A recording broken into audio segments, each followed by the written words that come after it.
check muna natin lahat yung compass calibration muna para sigurado. Mag compass calibrate muna bago magpalipad ng drone para safe. Check RTH, good. Take off. Home point updated. So range test muna tayo. Check natin kung hanggang ilang kilometers yung kaya ng drone natin. So try ko ng 80 meters yung altitude. Check natin sa 80 meters lang. Tapos range test na tayo.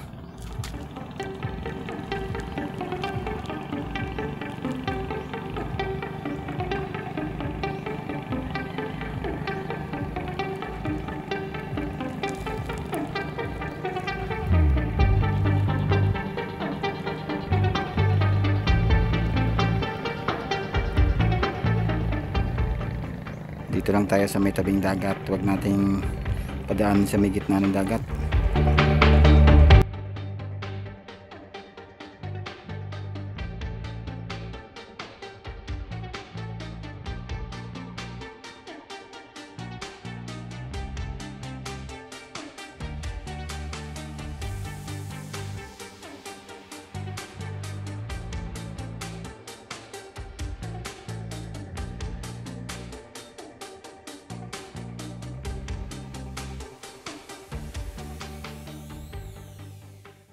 .550 meters, nasa may Aguada Sur na.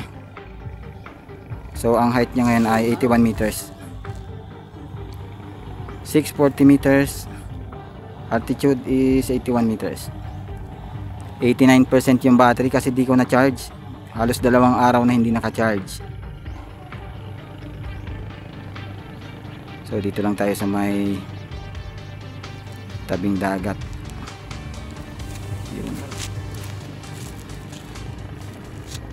So nandito na siya sa tapat ng telegrapo. 950 meters yung distance at 81 meters yung altitude. 88% yung battery.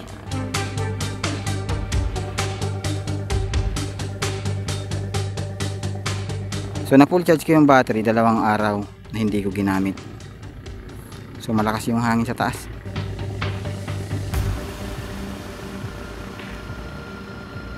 .2 kilometers at ang distance niya ayun, distance niya ngayon ay 1,300 meters galing dito sa home point. Yung RC connection niya 4 bars. So dito natin masusubukan kung ilang kilometers talagang kaya ng drone na to. 1.5 kilometers.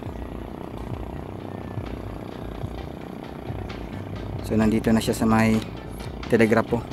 Yan o, ang seawall ng telegrapo. Kitang kita yung bakas ng Cristino, yung nakaraang bagyo. Yan yung dinaanan ng malakas na alon dito sa may tabing dagat.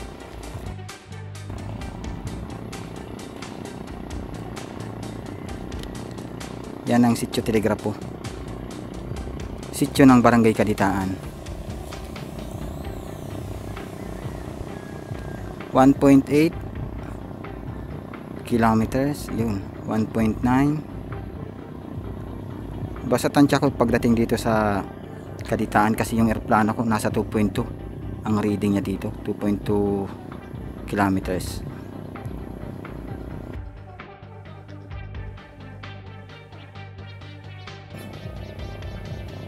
Yun.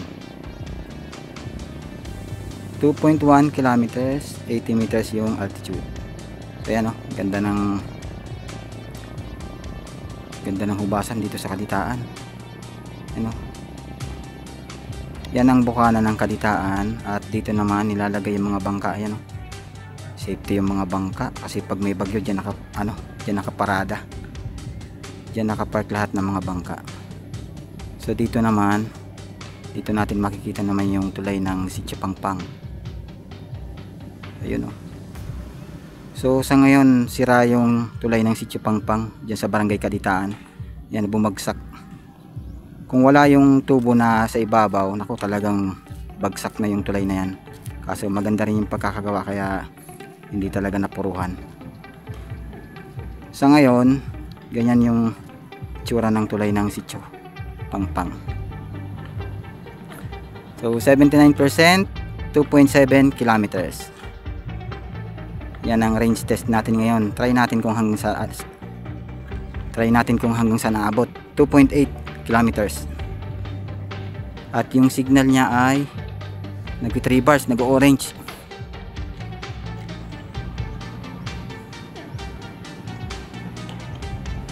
Yun, 3 bars.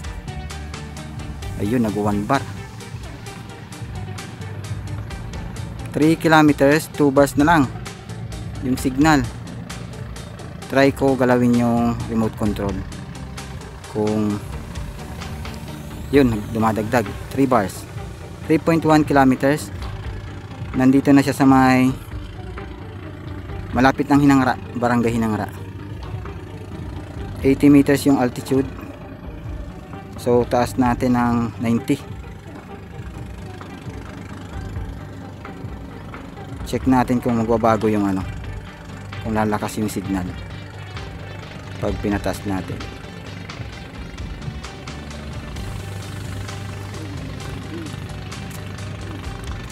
...90 meters yung altitude at yung distance niya ay 3.4 kilometers. Yun o, 3.5 kilometers.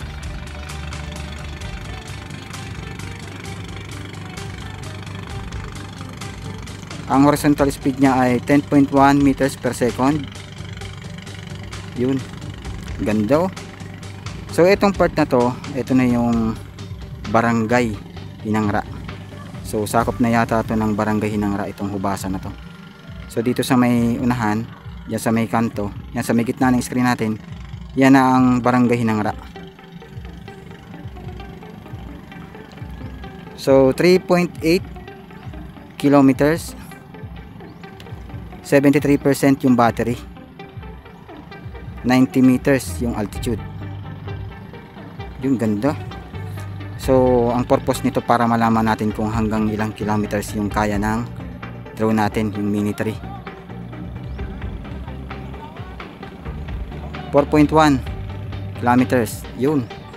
So pag nawala ang signal nito, hintayin natin kung mag ano pa siya, hintayin natin mag auto return. 4.2 at ang video natin ay good pa. 4.2 kilometers, 90 meters yung altitude, 3 bars yung signal natin, kulay orange na. So yan oh.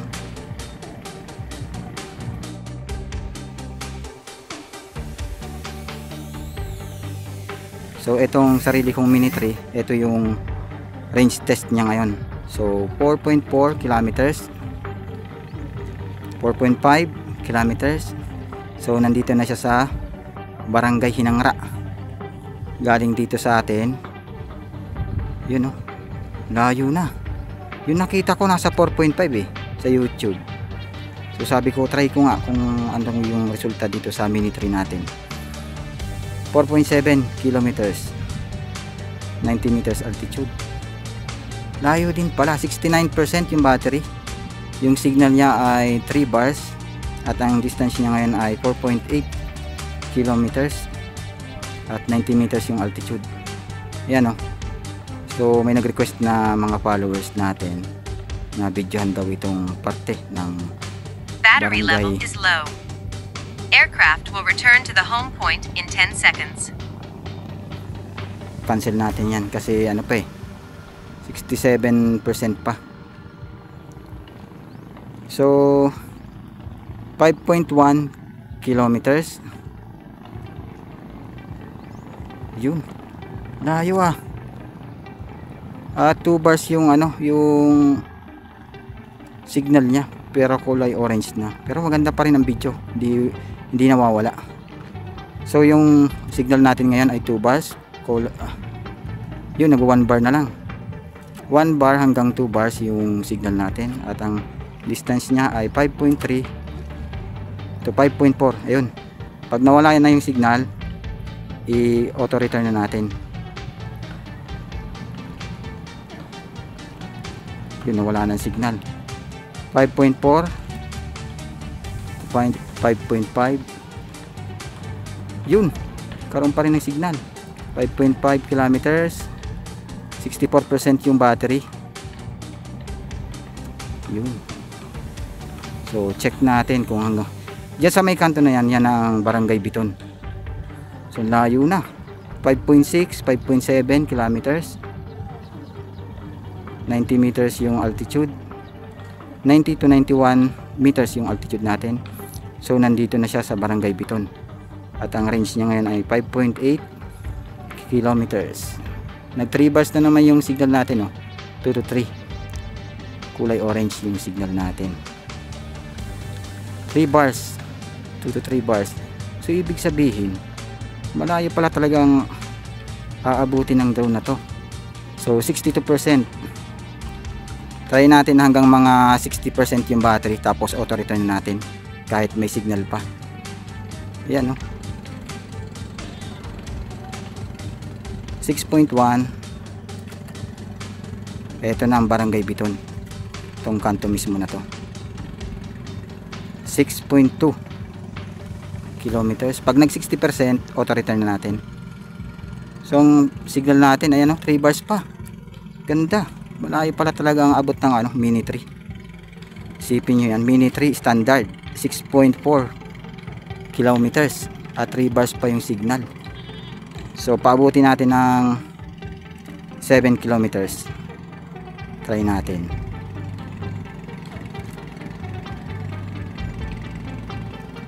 Eto, Barangay Biton na yan.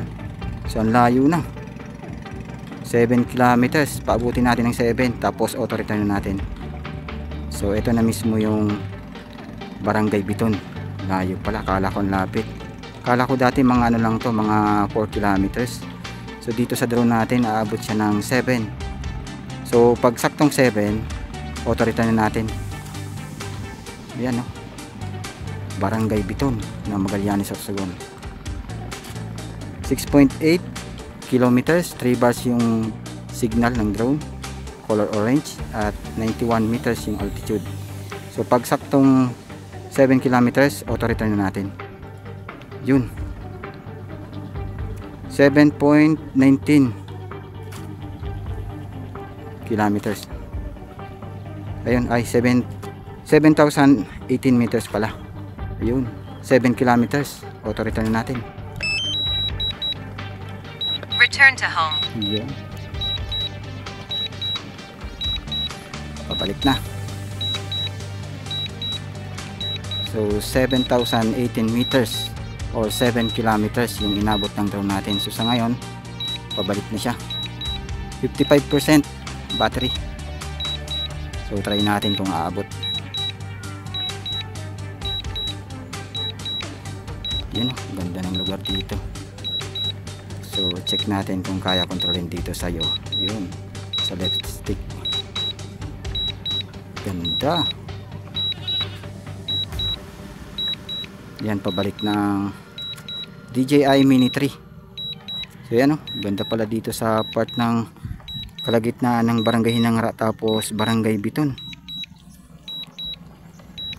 53% at 6.5 kilometers pabalik. So naka 7 kilometers siya. So check na lang natin. So ang dami kasing nag-range test ng Mini 3. So ngayon sabi ko, try ko nga mag-range test kung ano yung talagang kayang aabutin ng drone natin. Sa ngayon 7 kilometers yung inabot niya, pero 3 bars pa yung signal. Tapos yung battery niya mataas pa, 65% pa kung isipin. Halos malakas pa eh. So sa ngayon pabalik na siya. So ang makakontrol na lang natin dito ay ang gimbal. Yan, kitang kita yung ano ng karagatan. Yan, napakalinaw. Tapos low tide pa. Tapos yan naman ang baybayin ng Barangay Hinangra papunta ng Barangay Biton. So yung horizontal speed niya ay 10.5 meters per second. At ang distance niya dito sa home point ay 5.8 kilometers. At 91 meters naman yung altitude. At yung battery natin ay 48%. sana umabot. Yun. Yun, nawawala yung signal natin. 13 minutes until battery depleted, tapos 10 minutes until forced landing. So nako, meron na lang tayong yan, 12 minutes and 36 seconds. 5.4. Kaya sana makabalik. Yun, first time natin mag long range test ng DJI Mini 3. Layo.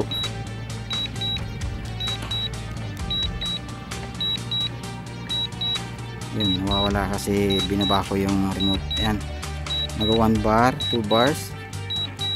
Yun, orange.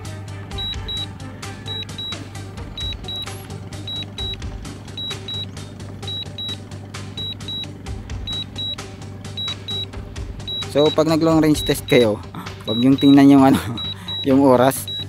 Kasi pag tiningnan nyo ng tiningnan na yan, ako. So lagi nyong babantayan yung battery percentage pag nag long range kayo. So nag auto return tayo ay 60%. So hindi ko na siya hinintay na mag 50% pa.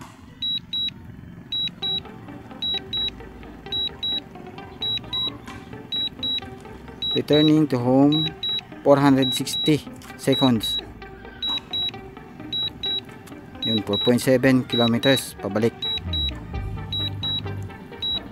So ang signal ng controller natin ngayon ay 3 bars, color orange, at ang battery ay 41%, at yung distance niya ngayon ay 4.5 kilometers, at ang altitude niya ay 90 meters. So wala tayong cut, tuloy-tuloy yan hanggang sa makabalik yung drone natin, hanggang makalanding. So mamaya pag mga 3 kilometers na lang, pwede na natin yan to i-manual. Yun, 3 bars, 3 bars, tapos yung ano natin ay 7 minutes 21 seconds until forced landing. Tapos yung until ano dito naman sa baba ay 9 minutes and 53 seconds until battery depleted. Ayun, Biton. Oh, 7 kilometers. Running nga. Ngunyan yaon sa may Hinangra, lampas ng Hinangra. Ayan. Balik na. Oh, 3.9 kilometers. Kaditaan sa may Pangpang. Ay, yan ang na. Pig-testing ko lang kung kaya. So malapit na siya, nasa may ano na siya, Pangpang, sitio Pangpang ng Kaditaan. Lapit na. So di ko na pinakalaman yung controller. Kaya na lang natin siya mag auto return. So yung battery niya ngayon ay 36%. Kanto ng God kang Biton. Ito mismong kanto kang Biton. Ay, may ano? Para ano may patanaw magkaroon. Danaw ito ano? Ay di ko sabihin lampas ng Biton. Boundary. Boundary, Biton, Danaw. So yun, malapit na, 3.4 kilometers yung distance pabalik, tapos yung altitude niya ay 91 meters. At ang battery naman natin ay 33%.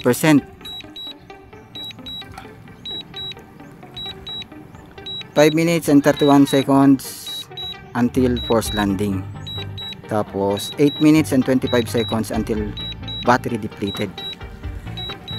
So maganda pala talaga yung Mini 3 kasi malayo yung nararating niya. Kasi ang controller na gamit ko, di ko maintindihan kung RCN2 kasi ang nakalagay sa kanya sa likod DJI C5 RC231. Yan ang controller na gamit ko ngayon dito. Ayan o, maingay yung kambing. Check na lang natin. Teka pa mama, uli. Pababaon ko lang ini. So ang battery natin ay 30% at ang range ay 2.8 kilometers, 90 meters yung altitude.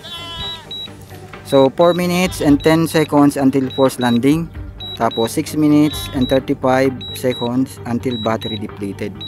So may kaya pa. 29% ang battery at ang range niya ay 2.6 kilometers. So malapit na. Yan na, tanaw ko na yung seawall. So nandito na tayo sa may tapat ng ano ba to? Check ko nga. Sitio Telegrapo ng Barangay Kaditaan. Malapit na.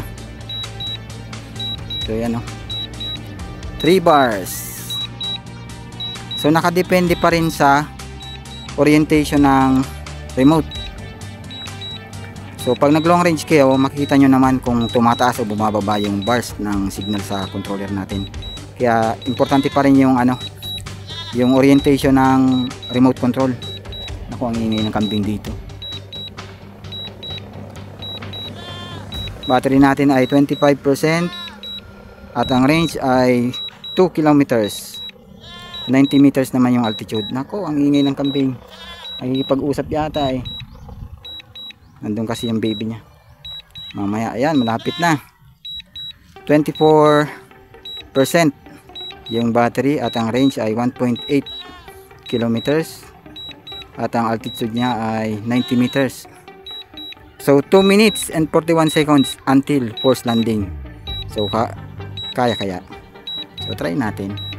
So may plan B ako niyan kung halimbawa maabutan tayo ng ipapalanding ko lang dun sa may tabing dagat kung hindi na umabot dito.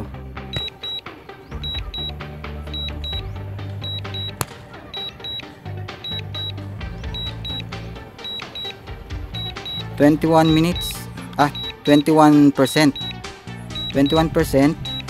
yung battery at 1.4 kilometers yung distance pabalik, 90 meters altitude. Yan nandito na tayo sa may Aguada Sur. Yan naman yung Aguada Sur. Yun. Low battery, return to home. Yun, talagang low bat na. 19% ako. Yan sinasabi ko. 1.2 kilometers. So hayaan ko lang siya. So, hanap tayo ng malapit-lapit na pwede niyang paglandingan.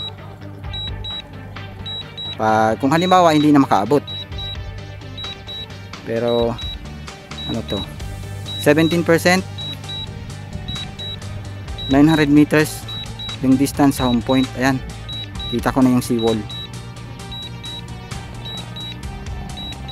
Ayan na. Lapit na. Nandiyan na tayo sa may seawall. So ang battery percent ngayon ay 16% yung battery natin. 16% at yung range ay 600 meters at 91 meters yung altitude. Yan, 15% na lang. Makakaabot kaya. So check natin. So ito yung pinaka first time ko na mag long range gamit itong Mini 3, DJI Mini 3. So nakita ko kasi sa YouTube may napansin akong 4.5 yata, 4.5 to 5 kilometers yata yung nakita ko. So ngayon sabi ko, check ko kung kaya ng drone natin umabot hanggang 7. Pero kaya niya talaga, lagpas pa ng 7 kilometers. So ang inisip ko na lang ay yung battery. Kasi kanina nasa 7 kilometers siya, may nasa 3 bars pa yung signal, tapos maganda pa yung video. Di nawawala. May oras na nawawala siya pero bumabalik ka agad. So nandito na tayo, 100 meters. Ayun. Good. Landing. Critically low battery warning. Patay. Ay, kala ko ang layo pa. Yun na, kinabahan ako. Kala ko hindi maglalanding dito sa malapit sa akin. Yun. Good. Good. Layo nang narating natin Critical battery talaga. Critically low battery aircraft landing automatically. Yun. Ilang percent na lang yung battery natin? 10%. Go!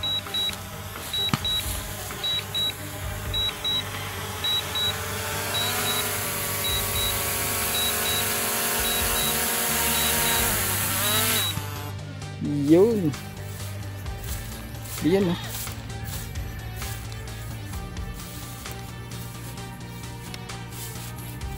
inaabot siya ng ano 9% yung battery. So hindi ko na siya patatagalin. So sa lahat ng may mga DJI Mini 3, so yan 7 kilometers ang inabot ng DJI Mini 3 ko. So sa akin to, yan di ko lang po alam sa iba. Tapos nakadepende siguro sa location. Pero ayan nakita nyo naman 7 kilometers. So pinabalik ko na. Tapos yung battery niya sakto, naglanding siya ng 10%. So sa ngayon 8% na lang. Yun, dami talaga. So bago kayo mag long range, aralin nyo muna kung baka kabisduhin nyo muna yung yung drone nyo, kung kakayanin talaga. Tapos dapat talagang tansyado nyo yung drone nyo. Tapos pag nag long range, para maganda yung hindi masyadong mahangin. Ayan makulimlim lang dito pero hindi mahangin. So yun, shout out sa lahat ng may mga DJI Mini 3. So yan yung long range test natin yun, 7 kilometers, at ang tira niyang battery ay 8%. So shout out sa lahat ng mga kaibigan natin, si Galang Bubuyog at si Tutubi Drone. Ayan naka long range din.